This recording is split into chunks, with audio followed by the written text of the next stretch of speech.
Marie-Claude Blais, bonjour. Aboudé Adami, bonjour. Vous êtes les deux grands conférenciers de cette 10e édition de l'Université d'été de l'enseignement catholique sur le thème donc des relations entre famille et école. Alors Marie-Claude Blais, vous êtes philosophe et maître de conférences en sciences de l'éducation à l'Université de Rouen.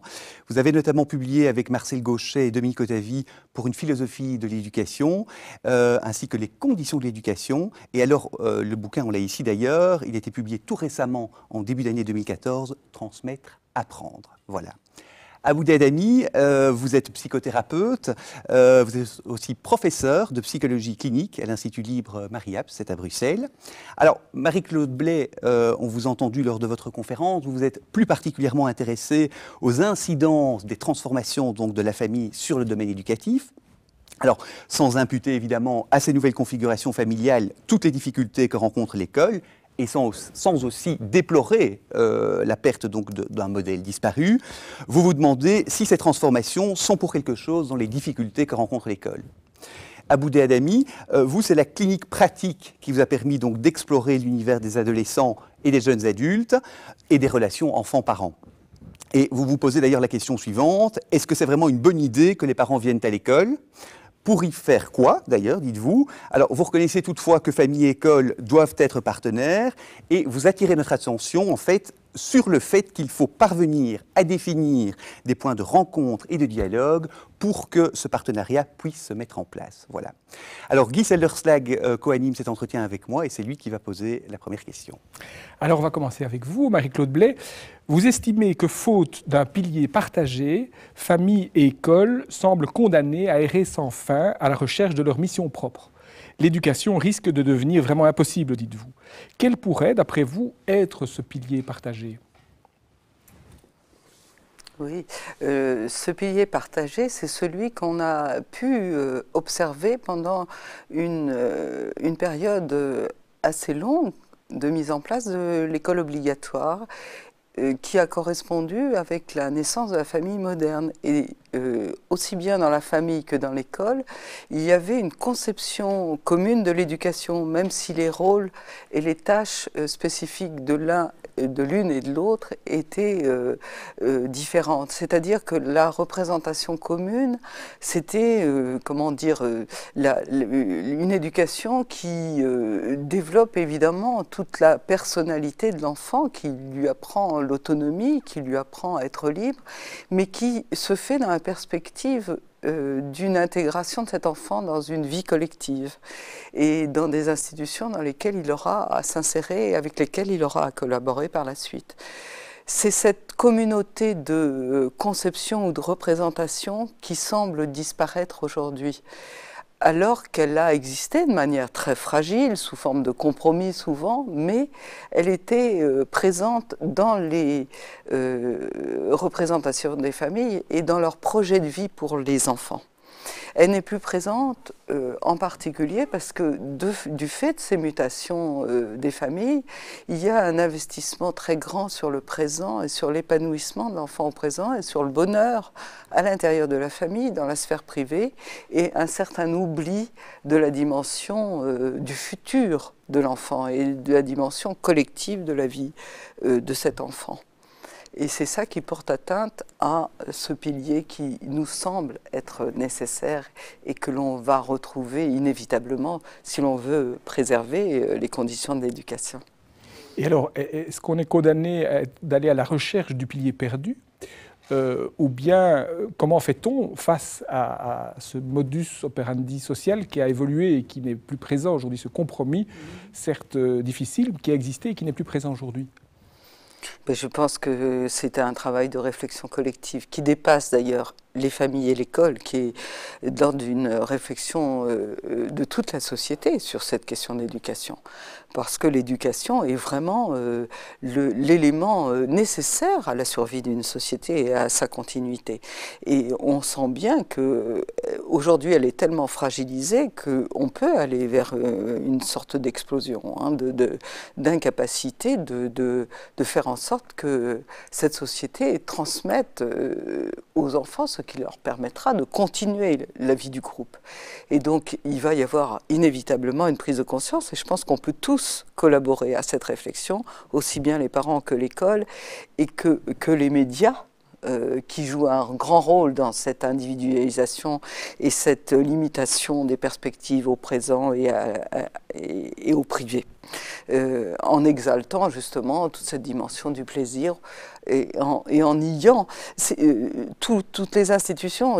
On a parlé du déclin des institutions, c'est l'expression de Dubay. C'est pas tout à fait ça qu'on observe. Il y a toujours des institutions.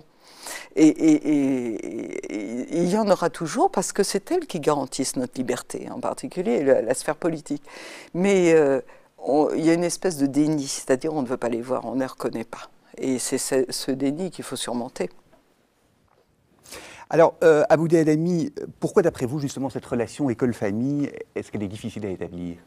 Elle est difficile parce qu'on est dans une période de crise du modèle familial traditionnel vers une famille qui se remet en question constamment et d'une manière qui ne date pas d'il y a très très longtemps. Donc la famille a été véritablement en crise, sans revenir sur tout le grand historique, mais je dirais ça a commencé déjà par la question de la maîtrise des naissances, le fait d'avoir des enfants et maîtriser cette question de la grossesse, d'avoir un enfant quand on le désire, quand on le veut, à limiter les naissances, à avoir l'impression d'une certaine manière de maîtriser quelque chose du côté du corps, du côté de la séparation entre la procréation des enfants et la sexualité, le plaisir, le fait de partage, ce langage particulier, corporel, eh bien, petit à petit, il y a une sorte de fragilisation des liens à l'intérieur de la famille, en lien avec le fait de mettre à l'avant-plan la question amoureuse, la question d'aimer l'autre, d'être dans une liberté, en tout cas de poser des choix, ce qui est extrêmement positif dans l'évolution des choses, mais qui a des conséquences dont on parle peu, effectivement, sur l'impact que ça a, en tout cas aujourd'hui, sur la question éducative des enfants. Et donc dans cette évolution-là, la famille a une attente qui est devenue de plus en plus importante à l'égard de l'école. Et de mon point de vue, en tout cas, le moment adolescentaire, c'est un moment charnière où il faut quitter d'une certaine manière la sphère familiale pour se coltiner un tout petit peu la sphère plutôt sociale. Et je trouve que l'école a un rôle très très important dans ce cadre-là. Et donc je trouve que quand la famille elle est omniprésente à l'école, l'adolescent qui essaye de trouver un espace autre que l'espace uniquement familial, se retrouve confronté en tout cas à sa propre famille présente à l'école, qui a un discours, qui a des choses à dire à propos de l'école, et que d'une certaine manière ça fragilise un tout petit peu sa prise d'indépendance du côté du joug, j'ai envie de dire, un peu familial. Et donc la sortie adolescentaire vers l'espace public n'a plus lieu, de moins en moins. On parle de l'individuation. Moi, je rencontre des adolescents qui ont énormément envie de se retrouver ensemble, de faire groupe, de faire d'une certaine manière lien. Et il y a des liens qui existent. Internet, voilà. Donc on peut être critique vis-à-vis de cette modernité, mais en même temps, on voit quand même émerger des liens très importants, des adolescents, des jeunes qui réagissent par rapport à l'actualité, par rapport à des questions assez importantes. Pas mal de jeunes aujourd'hui s'engagent dans des bénévolats, dans des choses associatives importantes aussi. On l'oublie quand même, mais je trouve quand même qu'il y a quand même cette demande de quelque chose de plus collectif. Là où je suis critique, c'est que je trouve que l'espace social aujourd'hui n'ouvre pas, il est très très méfiant, en tout cas du côté du collectif adolescentaire et des jeunes. Aujourd'hui, les adultes ont très très peur des adolescents et des jeunes qui se rassemblent, qui ont des idées, qui ont envie de certaine manière de se retrouver dans l'espace social. Et donc, à mon sens, la crise adolescentaire se trouvait au départ dans la famille. Vu que la famille aujourd'hui se remet en question et que sa modélisation prend des configurations nouvelles, petit à petit, la crise adolescentaire est sortie un petit peu de la famille pour se retrouver un petit peu dans l'espace social. Comme l'espace social a été extrêmement méfiant par rapport à cette crise adolescentaire, a voulu la contenir, mon hypothèse, c'est qu'aujourd'hui, l'école, c'est le dernier rempart de la crise adolescentaire. C'est-à-dire, c'est le seul lieu encore aujourd'hui institutionnalisé où on a des jeunes qui sont dans une obligation d'être ensemble, en groupe, vis-à-vis d'un adulte qui a encore office d'une certaine manière d'un passeur vers quelque chose de l'ordre du social, Et que c'est là que se déploie la crise de confrontation entre les générations. C'est au sein de l'école. Et mon hypothèse, c'est que si l'école aujourd'hui se fragilise et que cette institution-là se fragilise à un moment, mon hypothèse, mais elle reste modeste, c'est que je pense qu'il y a deux institutions qui risquent de prendre le relais. C'est soit l'institution de la justice ou alors la psychiatrie, puisque je travaille dans ce domaine-là, et je trouve quand même qu'il y a de plus en plus une augmentation de la crise adolescentaire, pas moyen de la contenir, ni au sein de la famille, ni au sein du social, et elle se retrouve aujourd'hui, en tout cas, soit à l'hôpital, soit dans des centres où il faudrait faire autre éducation par rapport à nos jeunes. Mais justement, dans le cadre de cette relation école-famille, ces deux acteurs, entre guillemets, est-ce que selon vous, il y en a un des deux acteurs envers qui on pourrait imputer une faute ? Faute, il n'y a pas. Je pense que la relation école-famille, je trouve que c'est sain, en tout cas, qu'il y ait un regard, je ne dirais pas méfiant, mais un peu attentif quand même, de part et d'autre. C'est un lien, c'est un véritable lien. Et tout lien passe par des séparations, par des rencontres, par des idées, par des interprétations, par des choses de cet ordre-là.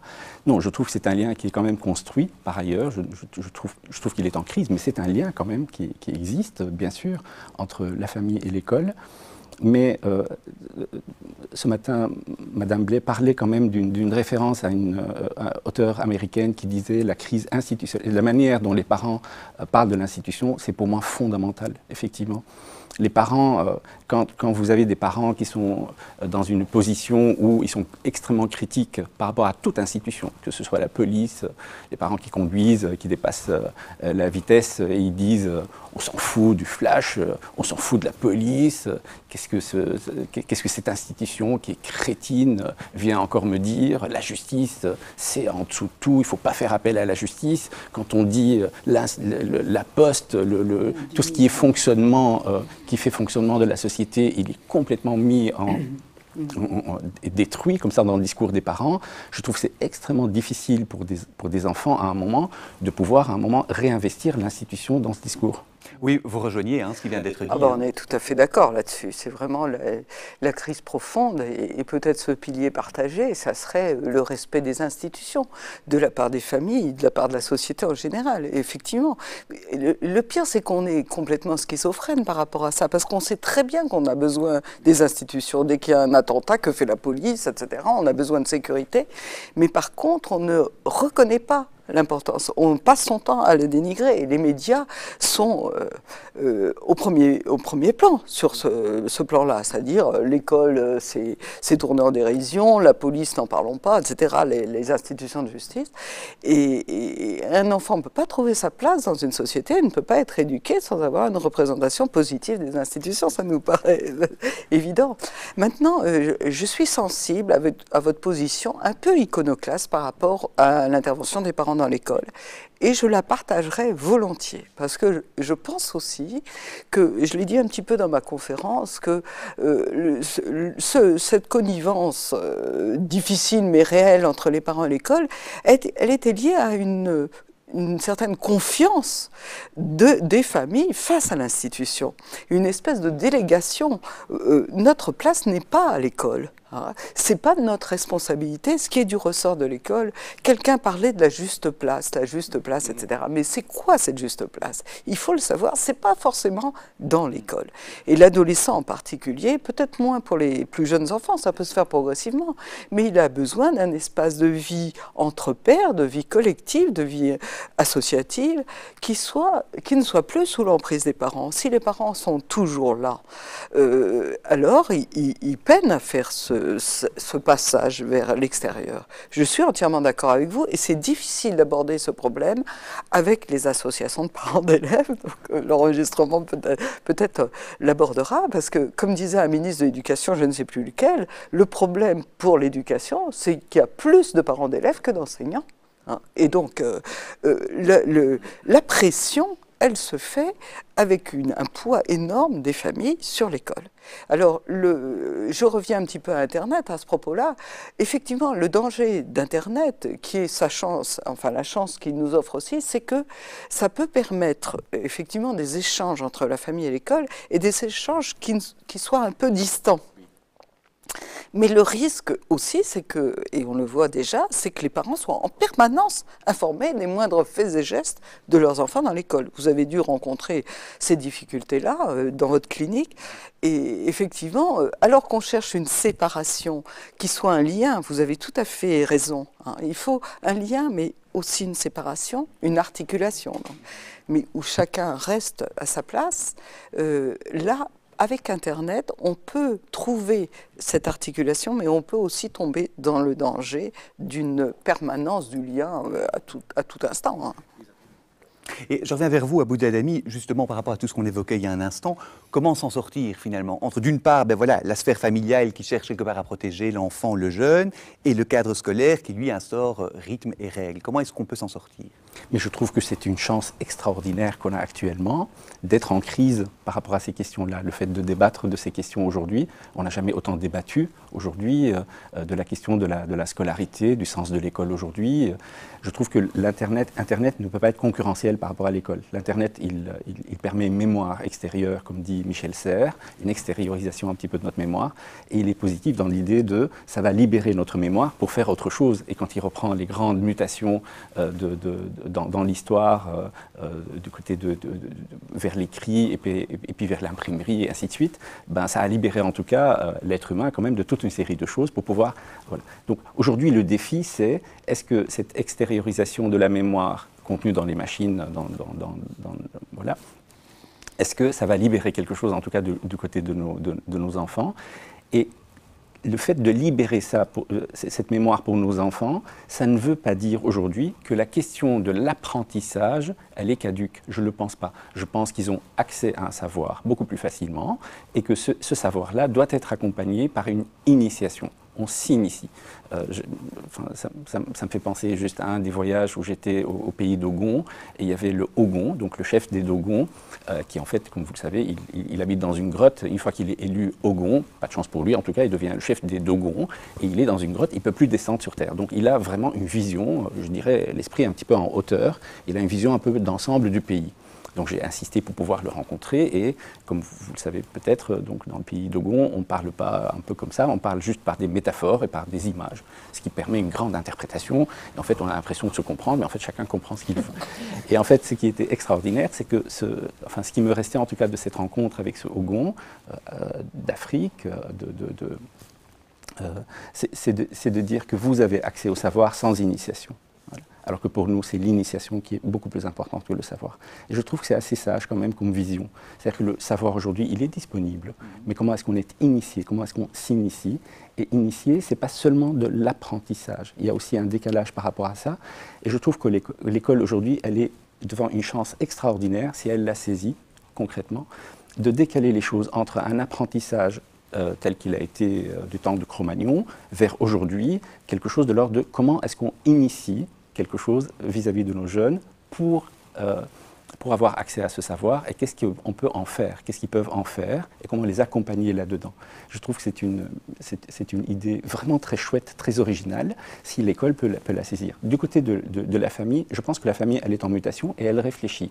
Et aujourd'hui, la famille tente d'une certaine manière de garder quand même ce qu'on appelle famille, enfin quelque chose de l'ordre du familier, du lien, en tout cas vis-à-vis de l'enfant. Et donc, dans cette mutation de la famille, il y a une réflexion, il y a une adaptation qui se fait petit à petit, avec des questions immenses, que je trouve la tâche, elle est encore très, très importante. Je prends bêtement le bête exemple, dans une famille recomposée, quand vous avez l'enfant de l'un des deux partenaires et l'enfant de l'autre partenaire, qui ne sont pas frères et sœurs de sang, et qui sont amoureux, qui ont envie d'être ensemble, une des questions, c'est est-ce que le lien intime, est-ce qu'il est considéré comme incestuel, ou est-ce qu'il est considéré comme plutôt légitime? Alors, c'est un débat, et ce débat cache derrière ça aussi toute une question d'un positionnement de la société aujourd'hui sur, en fait, il y a des questions nouvelles éthiques qui se posent à nous et qu'on devrait quand même les ouvrir. Je pense que la famille, petit à petit, elle est confrontée à ça et elle y réfléchit. Je pense que l'école doit penser à la question de l'initiation. Je pense que l'obligation aujourd'hui, pour nos adolescents, d'être dans une école, enfermé pendant 8 heures avec des profs qui défilent et avec le savoir et la transmission du savoir telle qu'elle a été conçue jusqu'aujourd'hui, aujourd'hui elle est en crise. Je pense que l'école doit penser très très positivement comment initier quelque chose par rapport à un savoir qui est libéré, extériorisé, et cette réflexion-là, c'est un chantier, je pense que, mais c'est une chance.